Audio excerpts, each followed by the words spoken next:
起来！我让你起来！李龙啊，李龙啊！你能不能别闹了？这么晚，爸妈都睡了。你还教训我了？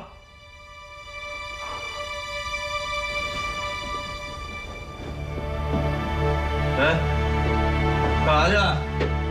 干嘛去？去找沈浩翔，去为他庆祝他今天打了一场漂亮的胜仗。你个丧门星！自从娶了你，我就没过过一天的好日子。你如果觉得我是丧门星，可以跟我离婚。离婚？放你去过自由自在的生活。好啊，把你爸妈叫来。他们不说我在打你，就好好教训我吗？我打了，怎么样？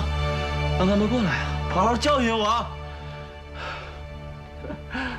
离婚可以，叫你爸妈跪在我面前给我磕3个响头，响头我就放。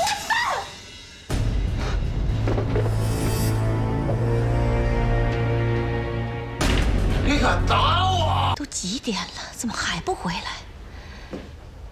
哎，佳琪，佳琪，哎呀，这么晚了，房上生气跑出去了，你就不担心啊？啊？他死了算了，死了更好，我不去找他。志忠，志忠，哎，志忠，啊，要不咱们出去找找啊？出去找什么？他一吵架就出去啊，不去找，不要怪他这么口里。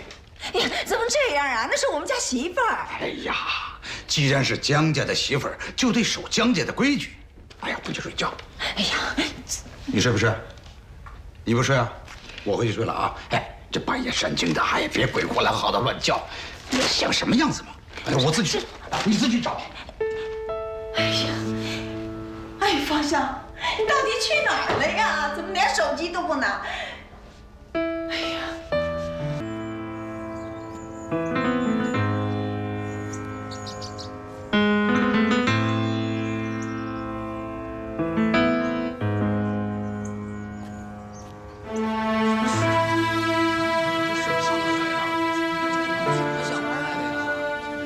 想不开的。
香，方香，放开我！方香，干嘛你放开我？让我去死！你干嘛要多管闲事？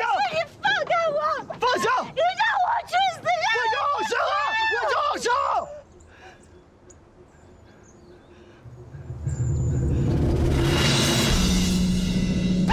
好生！好生，我怎么办？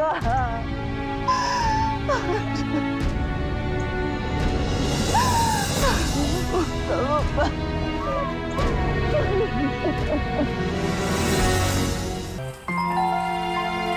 来了。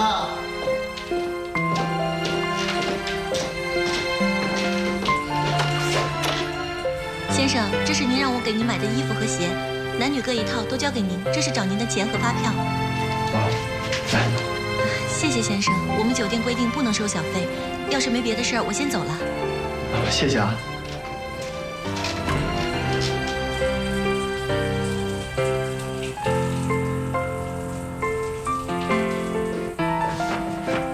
方香，新衣服搁在门口了啊。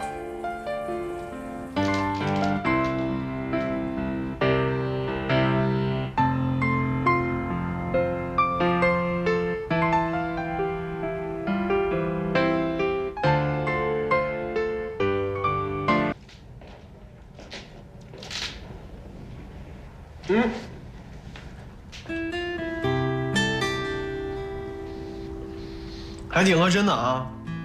我也不知道你还穿什么样的衣服，反正我哥以前给你买什么衣服，我就给你买呗。没想到你还挺细心的。你怎么知道我穿什么尺码？唉，我哥以前给你买衣服的时候，我就在旁边给他当参谋。来，坐下来吃点水果。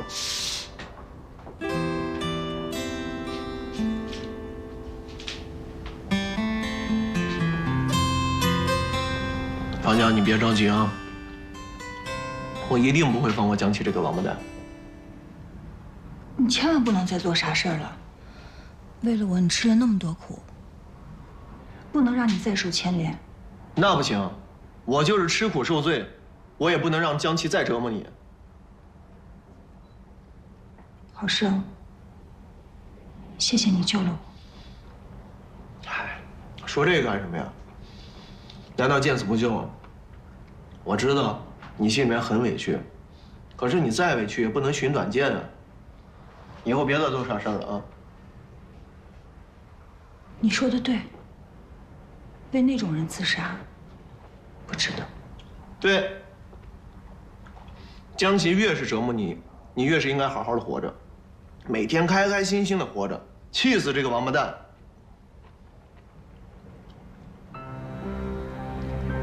哦，对了，郝生，你怎么一个人回来？你哥没来接你吗？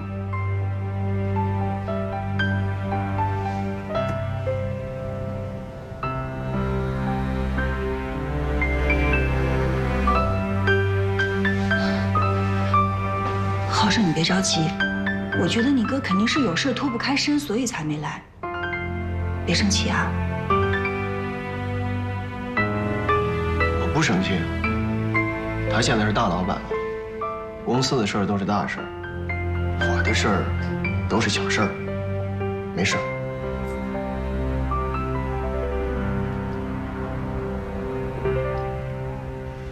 别光说我了，说说你呗。你之后什么打算？不知道啊，还没想好呢。要我说啊，这江家没有一个好东西，都把你逼到这个份儿上了，你还打算回去啊？离婚算了？要能离早就离了，在那个家，一天都待不下去。为什么离不了？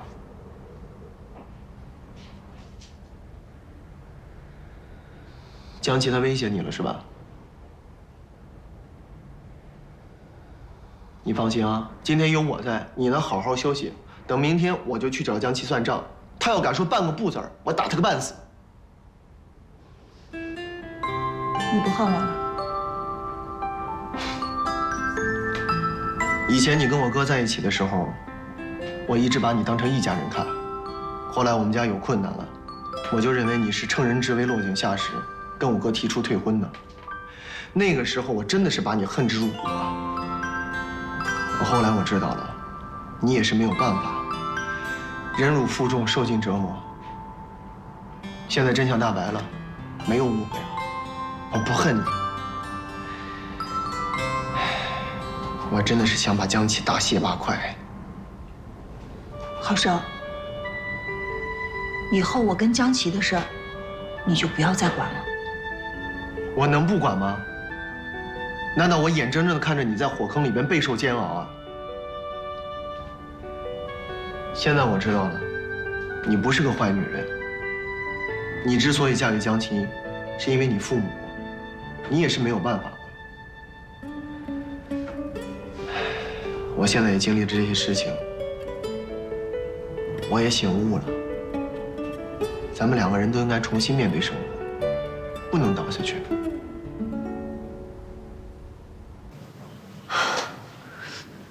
这出来了不回家，都能上哪儿去呢？呀，不会找江琪算账去了吧？妈，您别瞎想。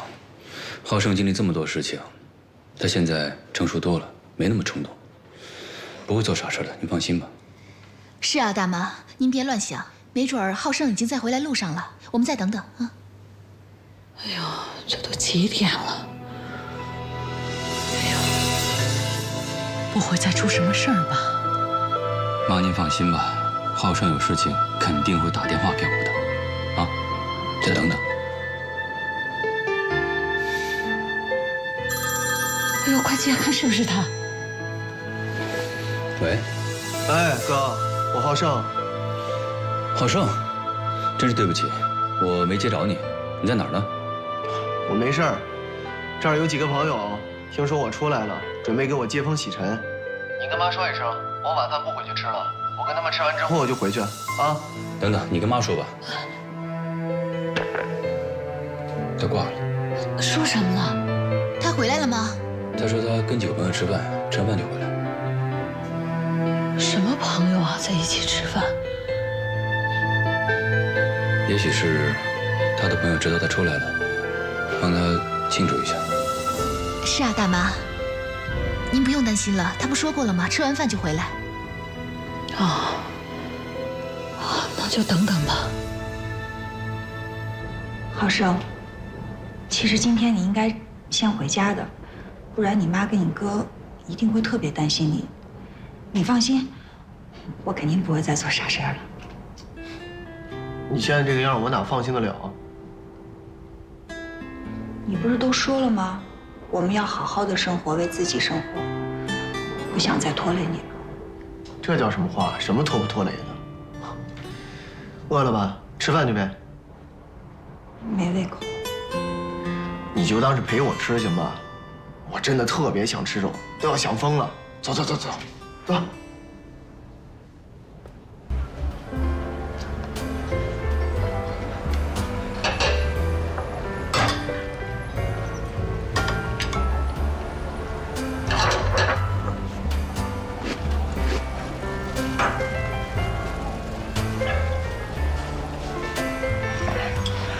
你是不知道啊，我在里边待着的时候，有好几次都馋醒了。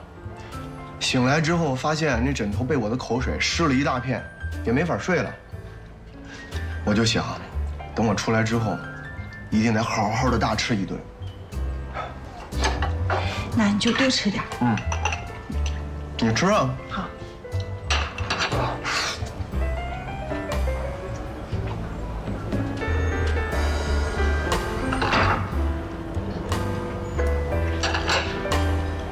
本来是我哥来接我的，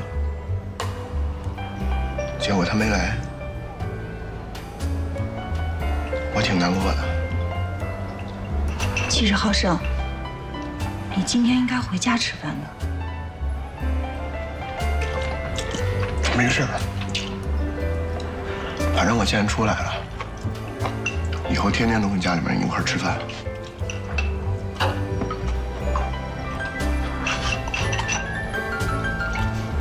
对了，你以后也可以常常来我们家玩。你还没见过我那侄子吧？嚯，长得那个忒可爱了，那鼻子那眼儿长得跟我哥是一样一样的。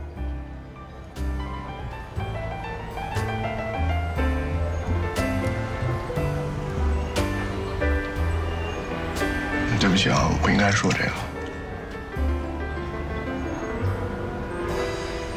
没关系，你吃啊，多吃点。多吃菜。哎，来。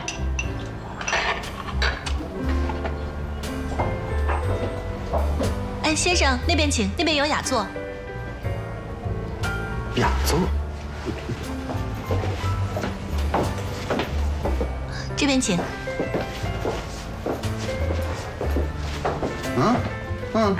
请坐吧。Lady first。你上里边。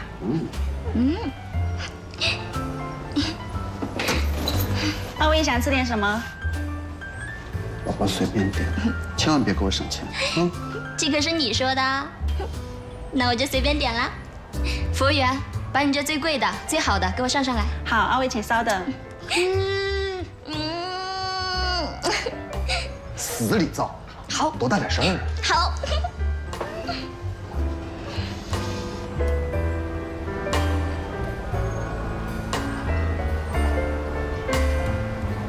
你在里边肯定吃了不少苦吧？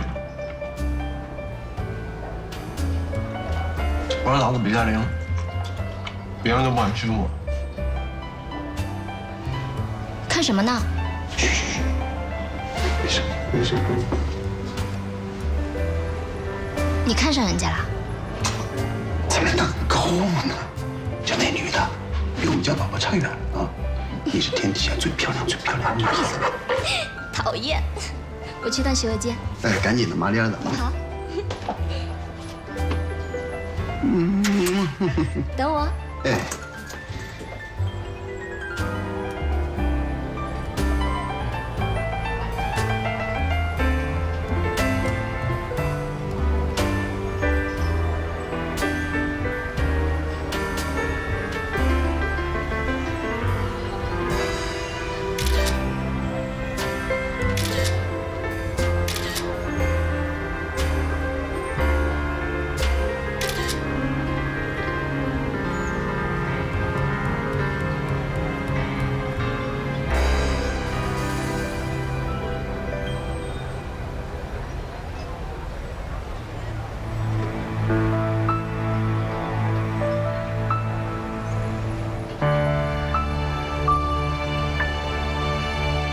你好。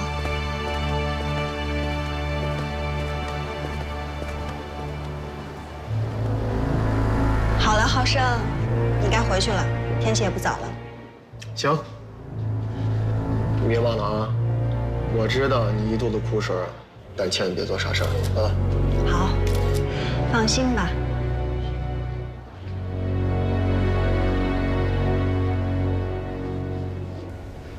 哎呀，怎么还不回来呢？妈，他说了，跟别人吃完饭就回来，别着急啊。这次在里边受了不少罪。浩胜啊，这干什么事情都不用脑子。不过这次犯错还都是为了你。这次回来，你对他的工作和生活都要好好照顾。妈，瞧你说的，他跟我是一奶同胞，我亲弟弟，我不照顾他，照顾谁啊？是，那他的工作你是怎么安排的？我想，他如果暂时不想上班呢，那就在家休息一段时间；如果他想上班，那就回公司呗，从部门副经理做起。毕竟这么长时间公司业务他不熟悉，等慢慢适应环境了，再把他调回部门经理。你觉得呢？行，不管干什么都跟他说清楚，免得他误会。哎，回来了，我去开门。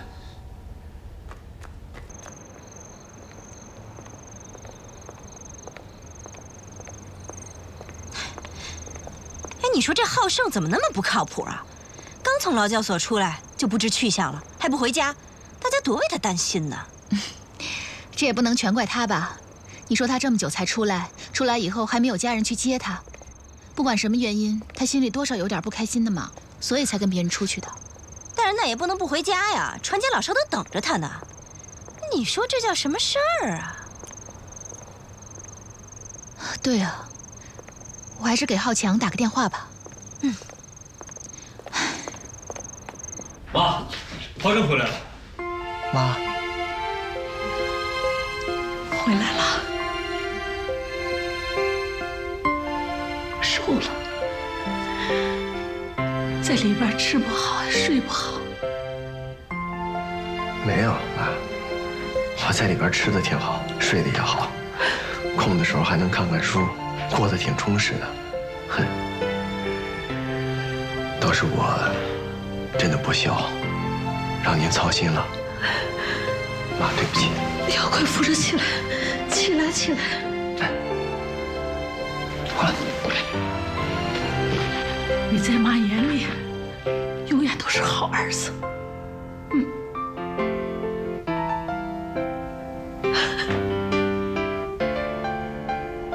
哎，真是对不起啊，今天公司有很重要的会议，所以见你去晚了。没事儿，我没那么矫情。哦，对了，我大侄子呢，赶紧抱出来看看。在里面呢，给你抱出来啊。去，快去抱去。妈，我在里边可担心您了，身体怎么样啊？妈好着呢，就是天天想你。你一天不回来，妈这心里就不踏实。现在好了，我回来了，你就踏实了吧？踏实了，踏实了，踏实了。来喽！来了！哎呦，看看你这小侄子，这长得太可爱了。哎呀，这鼻子这眼儿，这跟我哥真像。哎，我能抱吗？这样抱，就这么抱。手托着他。哎呀呀呀呀！干嘛？第一次接触有点害怕啊。抱。哎呦，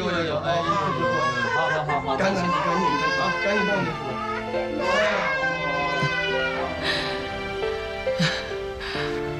抱一抱就不哭了。妈，您坐那儿歇一会儿。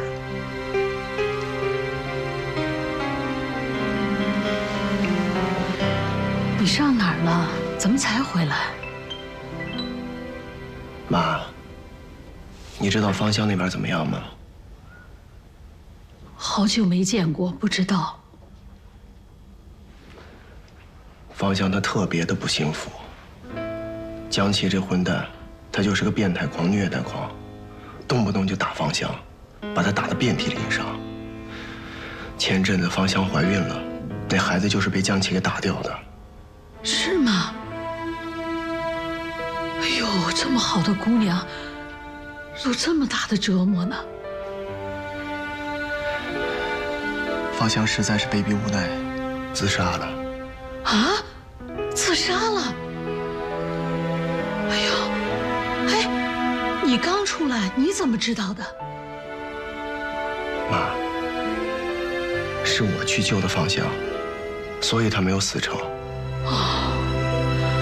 我之所以回来这么晚，就是害怕芳香她现在无家可归，一个人在胡思乱想，想不开，又寻短见，所以我就先陪了她一会儿。应该的，应该的。哎呦，你说的这些事情，这都是真的呀？妈，这些都是真的。我来上班了。欢迎回来。浩胜，你来了。给我安排什么工作？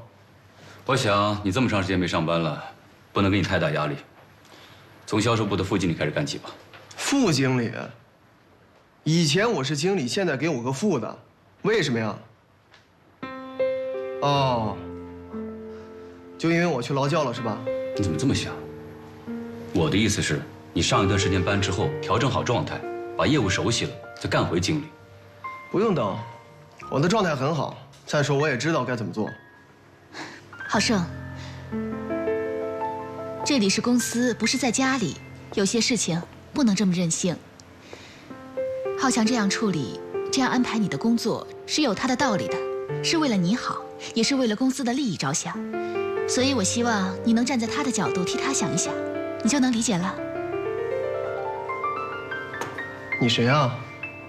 你有资格在这儿说三道四的吗？这是我们哥俩的事，用不着你管。阿生，怎么说话呢？浩强，我还有点事情，我先去处理一下，你们慢慢聊。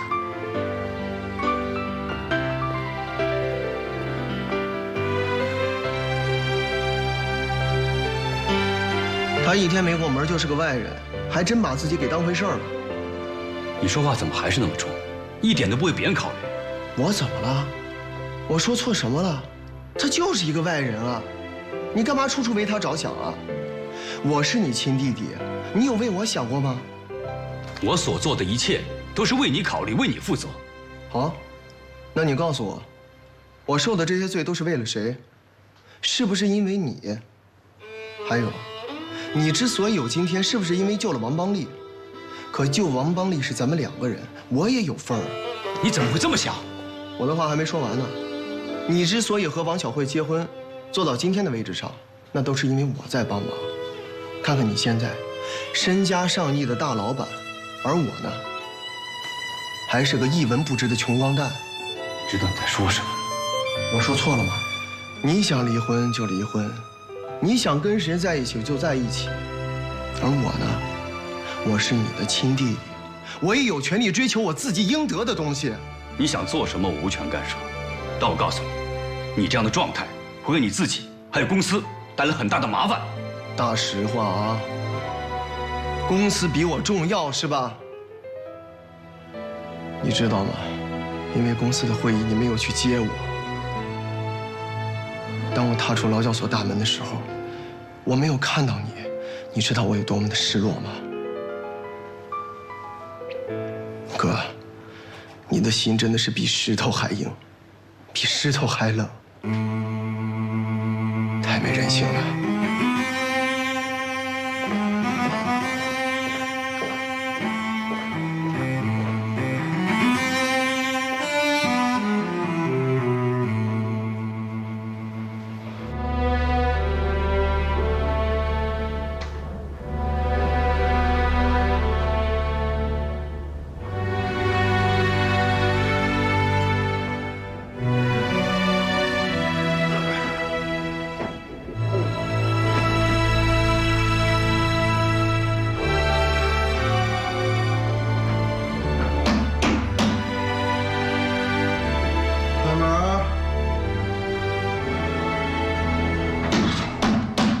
开门！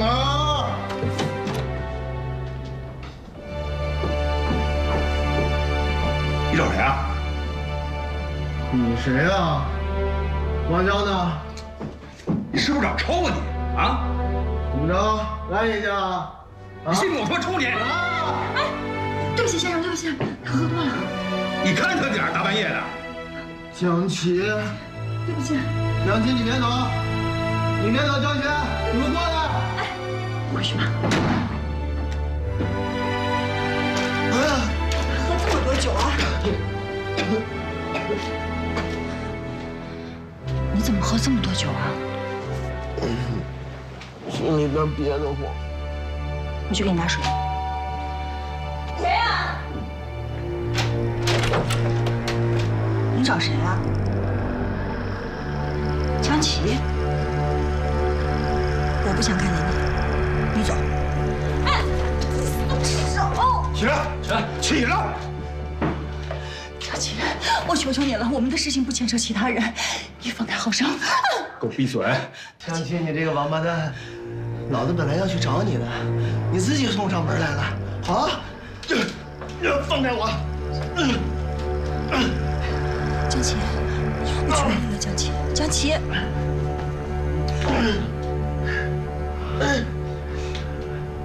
你们俩可以啊！不是，沈浩生，敢跟我江琪戴绿帽子，你他妈活腻了！江琪，你这个混蛋！你要干什么？我报警！我要报警！怎么报警啊？江琪，你这个混蛋，有本事冲我来啊！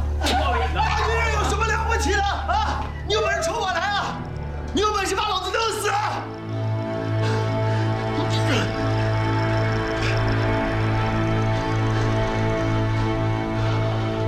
沈浩胜，我告诉你，我知道你们俩在一起第一时间我就想弄死你。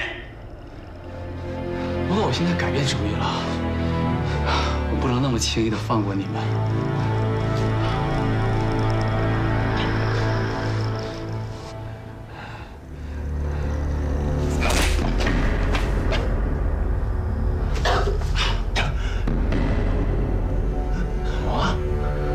我可以成全你们俩，但你必须答应我一个条件。你做梦吧。你永远不要想再看见这个女人。什么条件？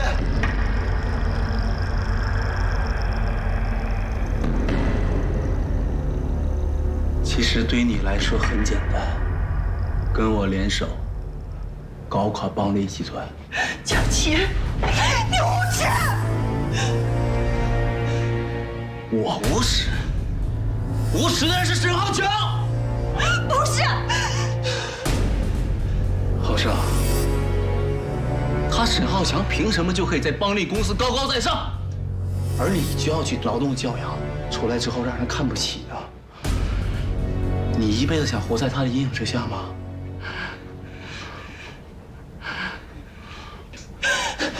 浩胜，你听我说，他在骗你，他要害你，他要害你哥！给我滚开！看见了吗？看见了吗？都这个时候了，他心里想的人还只有沈浩强。为了这种女人，值得吗？我都替你觉得委屈。浩胜，仔细想想。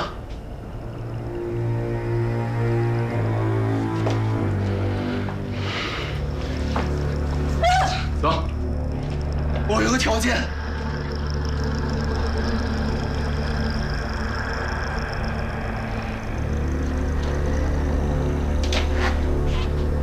第一，事成之后，你要跟方向离婚。第二，在离婚之前，方向不再回到江家，你也不再纠缠他。好，没问题。第一个条件我答应你。事成之后立马跟方向离婚，但第二个条件还不行。在我们还没有离婚之前，方向还必须扮演好她的角色，做一个好妻子，而我还要继续行使我做老公的权利。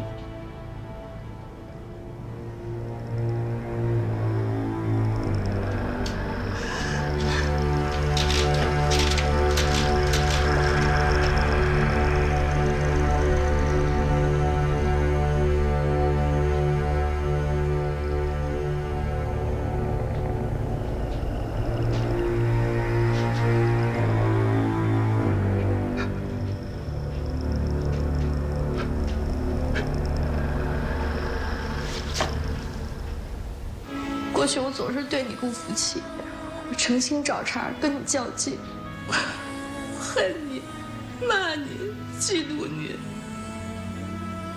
哥，还没睡呢。那么多苦，受了那么多累。怎么才回来？我给这个家约了几个朋友喝了点酒。那么多的灾难。那我先睡了啊。华少，这个时候坐会儿，咱们哥俩聊聊。哥，我困了，有什么事明天再说吧。啊。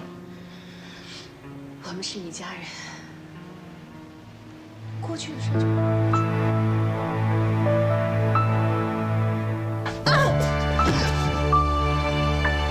凤香，我没看出来呀，你挺有本事啊，居然把沈家兄弟俩都给迷中了。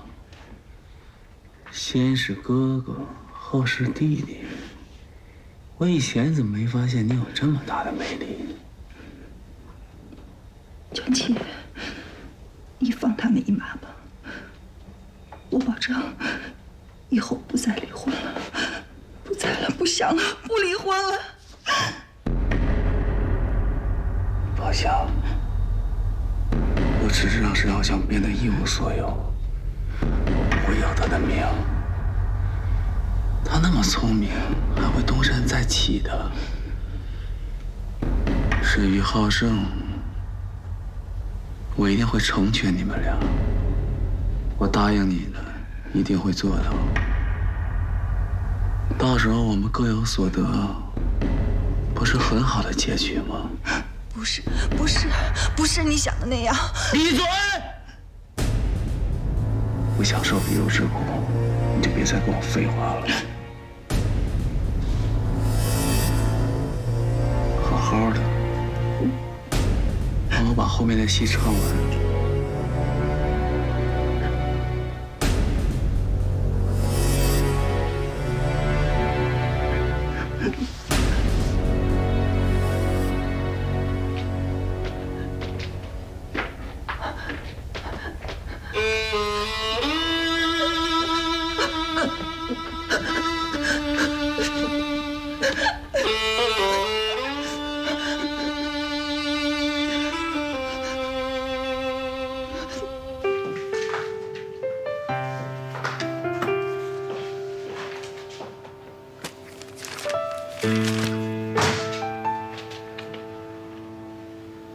这个月的财务报表，大家有什么看法吗？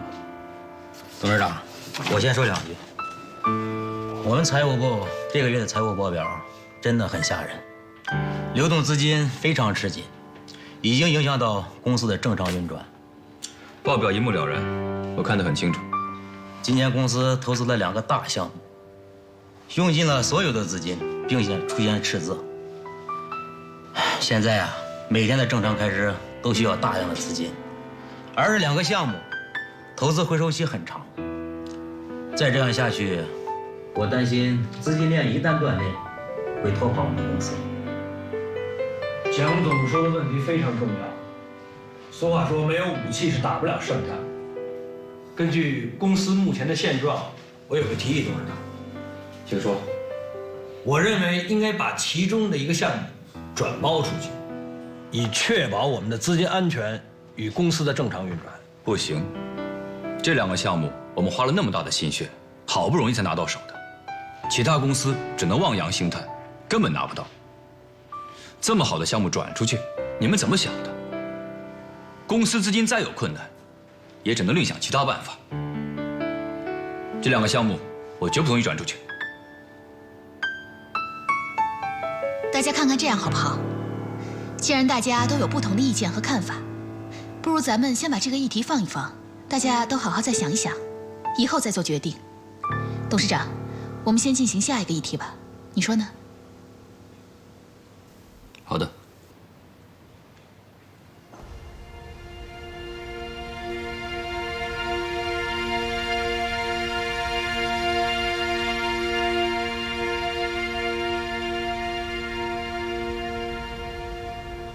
董事长，于律师发了2份文件，请您审查。放哪儿？另外，您约见的2位客人到了。啊？客人到了，快点请他们进来。好的。2位客人，您请。哎呦！让走。哎呀，你这，请坐，请坐。哎，把那茶泡上，有我的红茶。来，请坐。哎呀，哎。一路上舟车劳顿，辛苦了。您有什么吩咐，请指教。哦，你客气了，哪该什么指教嘛？实不相瞒，我讨回来2个宝贝，也不知道是真是假。我知道秦女士是国家级的鉴定师，这不，我想请秦女士给我长眼。哦，你请。您抬举。好。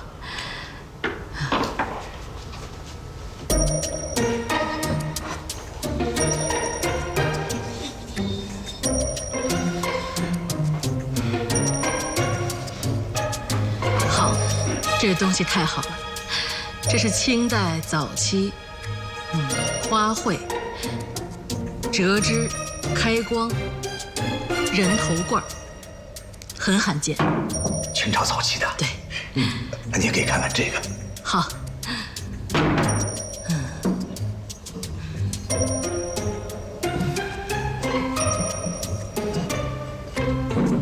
这是清代中期的粉彩八宝。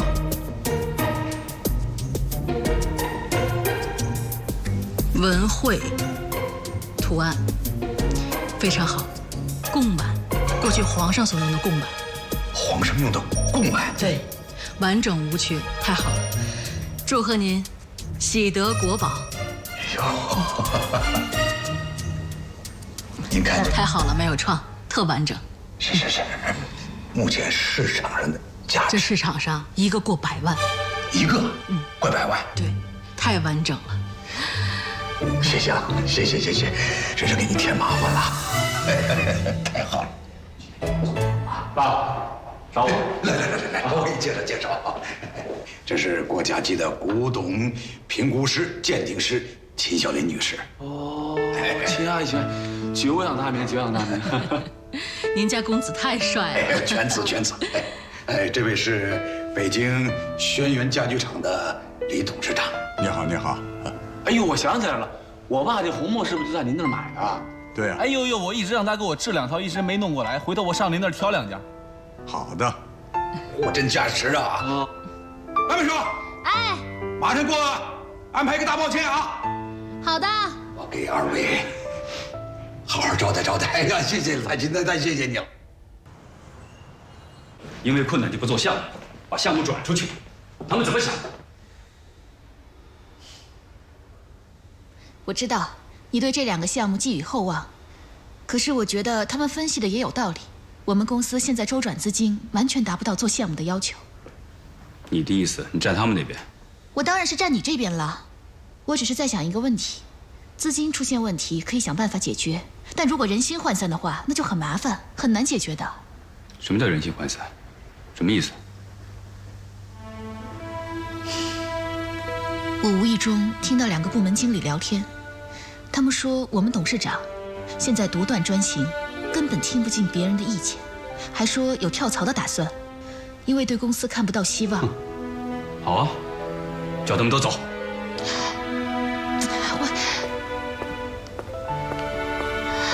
浩桥，你能不能冷静一点？项目是要做，但是现在更重要的事情是安抚人心。一旦有人跳槽，就会带来连锁反应，到时候你想补救都补救不了。你自己好好想一想。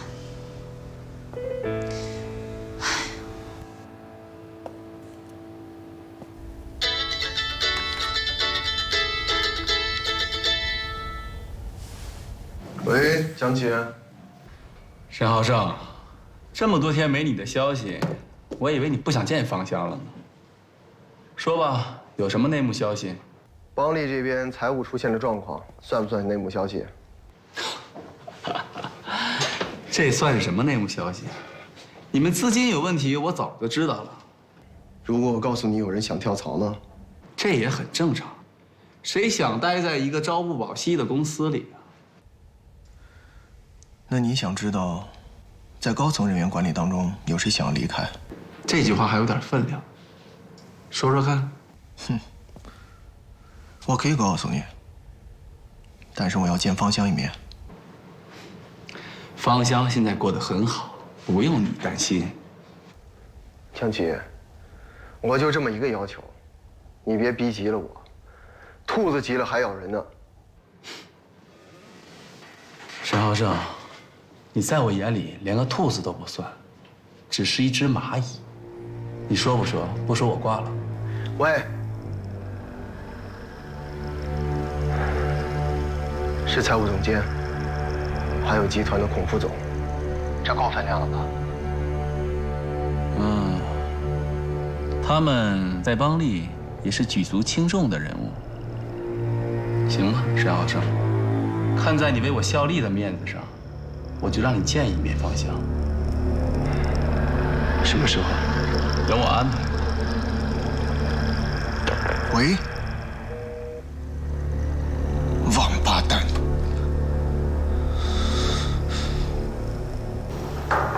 阿阳，我想让你为公司办件事。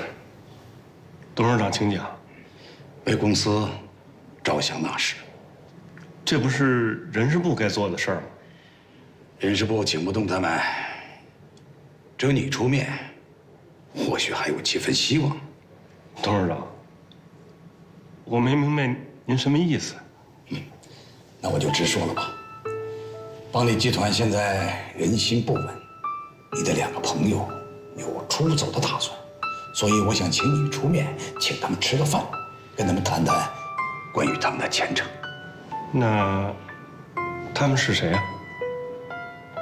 财务部的蒋总监，负责项目的孔副总。这2个人，你和他关系不错吧？以前在一起时候倒有几分交情，但是离开邦利这么长时间了，一直也没跟他们接触，不知道人家能否给我这个面子。哎呀，你有这个能力，老姚啊！世上无难事，只怕有心人。好吧，那我试试看。难道非要转包出去一个项目，才能摆脱目前公司这种困境吗？你看你，3句话又聊回来了。陪你出来走走，就是想让你放松一下。没准呢，你把整个精神状态啊给放松下来，人状态一好，主意就不请自来了，对不对？放心吧，我放松了。你这样就放松了？不是这样的，来，我教你，跟着我啊，吸气，吐气，吸气，吐气，烦恼都走开，阳光无限好。是不是觉得整个世界都美好了呀？你还别说，你这个带式放松法呢，还真有点效果。我感觉有点灵光乍现的意思。我有办法了。这么快？你有什么办法了？先不告诉你，明天我找小慧先谈谈。还保密？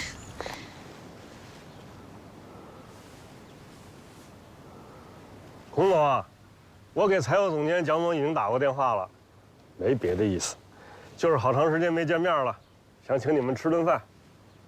不谈别的，只谈友情。什么时间，在什么地方啊？你看明天晚上6点行吗？蒋总他有时间，咱一块儿坐坐，聊聊天，叙叙旧。这样，我把包间订好以后再给你们打电话。好了，没问题，电话联系。好，就这样，明天见。你的气色看起来好多了，是吗？这心情好了，气色自然也就好了。哎，倒是你，怎么看起来这么憔悴啊？怎么了？公司是不是最近很多事儿啊？确实比较忙。忙你还有时间过来看我？你要是有什么事儿，你就直说吧。有件事情想和你商量一下。你说。我想把公司的股份拿一部分出来，分给那些有功之臣。你怎么突然有这样的想法？最近拿了2个大项目，所以把战线拉长了，资金出现问题，导致人心有些涣散。那你是想通过股份来拉拢人心？这是目前我能想到的唯一的办法。可是浩强，你要知道，这个世界上最难揣测的就是人心，最难拉拢的也是人心。所以我想用我的真诚换来他们的忠诚。我劝你还是冷静一点。这公司的股份意味着什么，你比我更清楚。你说，如果这个时候别有用心的人想趁虚而入，那给公司带来的可是灭顶之灾。如果公司管理层离开，同样会使公司动荡。有股份在手里握着，我希望他们能把公司当成自己的来对待。那看来你已经下了决心了。但是，我把丑话说在前面，我的股份是不能动的，也毕竟是我爸留给我的。我不会动你的股份。好，那我也不多劝你了。但是我还想告诉你一句，公司毕竟是我爸的心血，我不希望它毁了。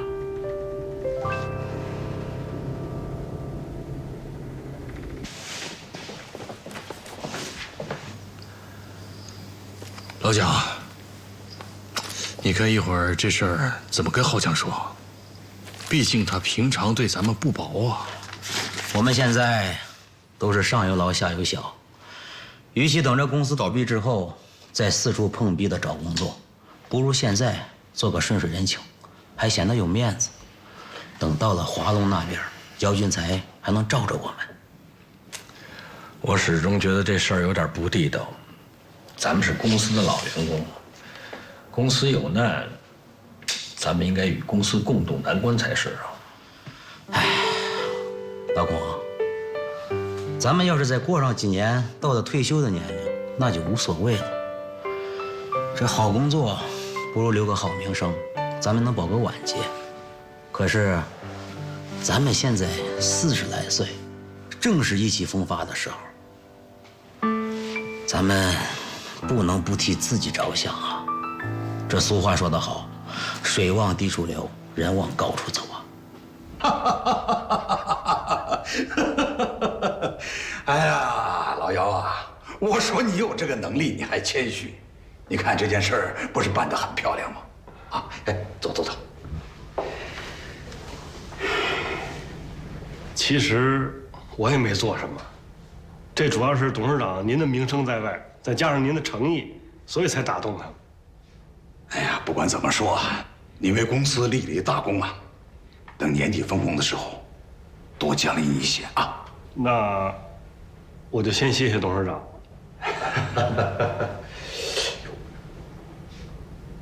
看这时间，邦力集团应该在开会了。这2个人的辞职信应该交上去了吧？应该差不多。戴总，今天这个会议董事长来不来啊？既然是董事长提出要开这个会，他一定会来的。可是我们大家都等了半天了，他怎么还不到啊？是啊。您二位别着急，董事长说他那边有点事情要处理，处理完就马上过来。大家别着急，先坐一会儿。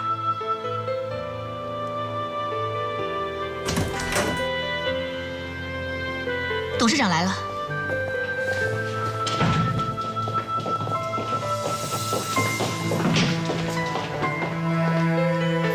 各位，不好意思久等了。我迟到的原因是和今天的会议有关。张律师，开始吧。好，大家好，今天我仅代表公司董事长沈浩强先生，为大家宣布一件事情。为了给公司留下有识之士，沈浩强先生特意把自己名下的股份拿出来一部分，分赠给大家。拿出来的部分股份占公司股份的10%的份额。下面我为大家详细的说明一下。副总经理戴玲玲的股份占3%，销售部副经理沈浩胜先生占2%，总工程师张云山，副总经理孔连顺，人事部经理刘玉峰，财务总监蒋立伟各占1%的股份。销售部经理毛春波占1%的股份。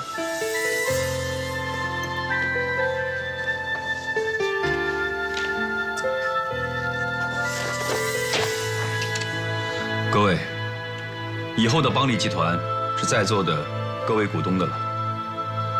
有各位在，不管遇到再大的困难，我都感觉很踏实，也很安心。我相信，只要我们大家齐心协力，我们邦力集团一定会渡过难关。我还真是没想到，董事长他能这么做。我也没想到啊，董事长这招真让我有点感动。老孔，你现在怎么想的？我认为，董事长对咱们这么信任与器重，要是再有二心的话，就有点说不过去了。江家父子虽然开出的条件也不错，但是他的为人你我都清楚，比沈浩强差远了。是啊，你说的对，董事长对我们这么好，我们应该好好干，别辜负他对我们的一片厚望。浩强，股份分配的事情，小慧知道吗？我跟他商量过。你为什么不跟我商量一下？怎么，你不高兴了？我没有不高兴，我知道你这样做是为了公司好，我只是觉得那个股份分配协议写得不够妥当，你应该再加上一点，写得明确一点。无论是谁离职或者被辞退，其本人所持有的股权，公司都有权无条件收回。我曾经这么考虑过，但后来我改变主意了。你为什么改变主意啊？既然是要留住人心，那就要拿出100%的诚意。如果加上你刚才所说的那些条件，那就有一种玩弄权术的意思。没有人愿意心甘情愿地为公司效力。为了保住股份，他们勉强留下，那其结果呢？做一天和尚撞一天钟，这样的结果不是我想要的。好吧，那就但愿孔总和蒋总能够理解你的用心良苦，把心收回来，好好工作吧。我相信他们会的。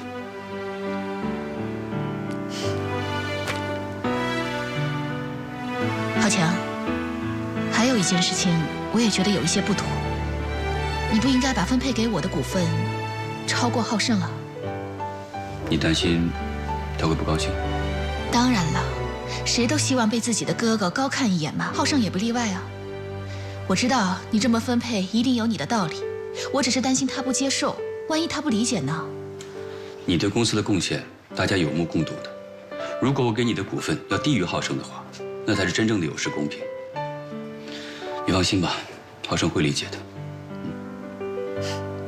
你还是多跟他聊一聊吧，不要让他多想。好的。沈浩强这一手，不得不说玩得很高明。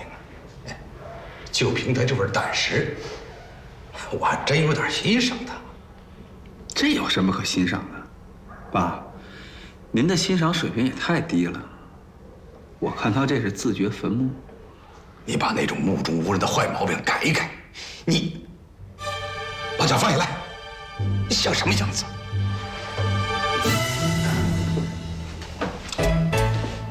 不管你怎么看不起沈浩强，他起码让孔副总和蒋总监放弃了跳槽的念头，稳定了军心。那是用钱砸的，有些人他就是用钱也买不通。听你这话的意思，你还有办法对付沈浩强？当然了，我还有一张底牌没亮呢。什么底牌啊？天机不可泄露，连我都不能告诉。咦，臭小子，天机不可泄露呢。到时候您就知道了。关于公司股份分配的问题，你怎么想的？你是大老板，我是您的手下，你想怎么样就怎么样呗，我没想法。听这口气，不满意？我刚从里边出来，就能得到公司里2%的股份，这要换成钱的话，那得多少钱？好几百万呢！我这是何德何能啊，已经心满意足了。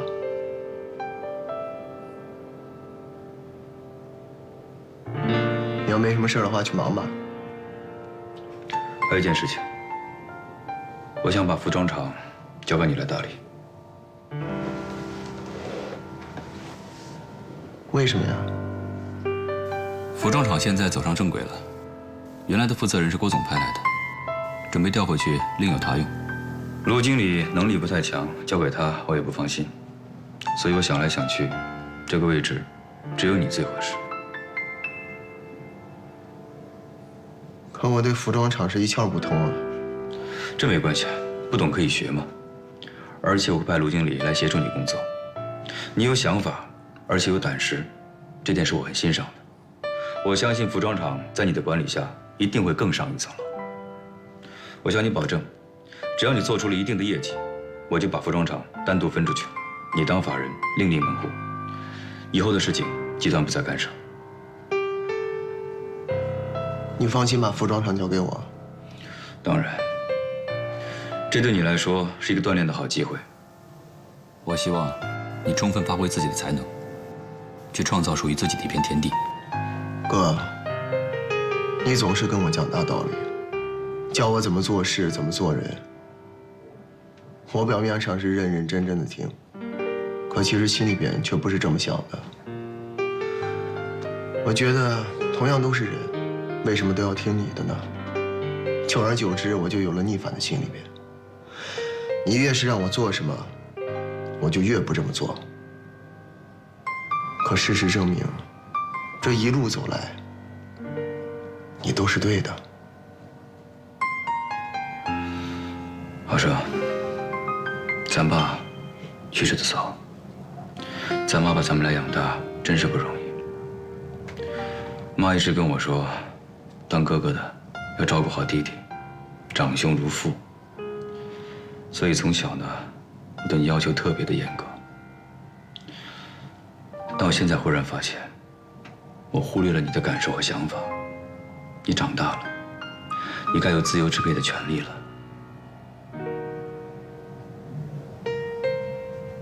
什么都别说了。以前是我不好，我不懂事儿。怪我没考虑周到。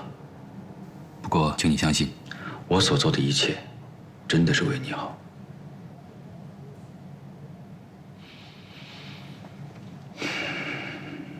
行了，服装厂的事情你好好考虑一下，我先走了。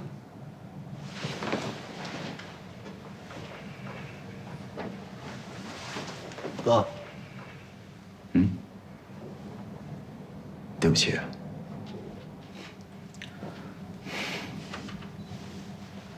走了。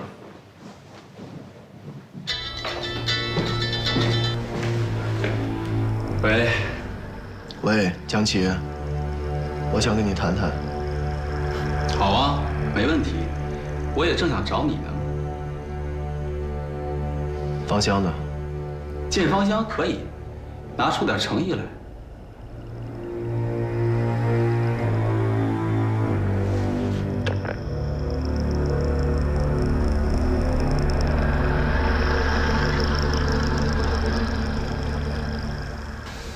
公司目前的情况你应该非常清楚，急需大量的资金，所以关于游山游谷2期的楼盘销售工作，我想你要增加力度，尽快把我们的资金回笼。我们已经用过很多的办法，但是由于第3期楼房的宣传力度不够，购房者对其认知度不高，我建议增加宣传的投入。好，没问题，这个事情交给我来处理吧。那我先回去了。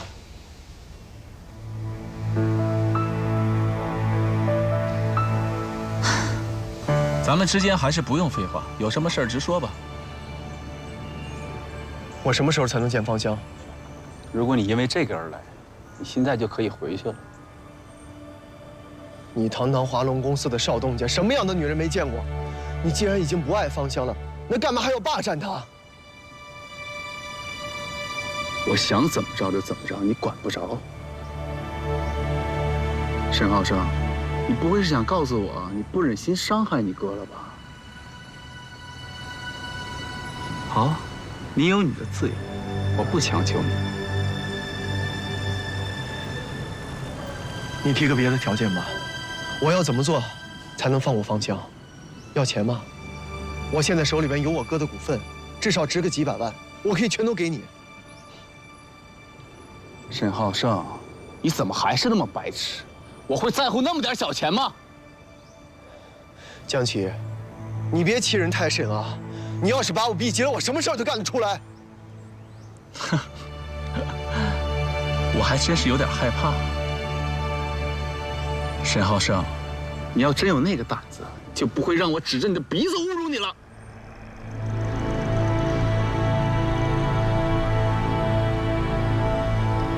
你也是堂堂邦利集团的部门经理，也是个有身份的人，怎么能像街边小混混那样那么幼稚？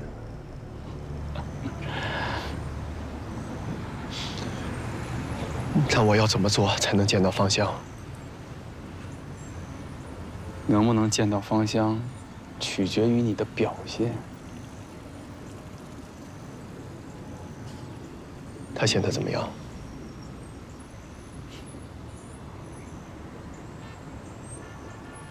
何必明知故问呢？每天跟一个不爱自己的男人睡在一张床上，哪个女人受得了啊？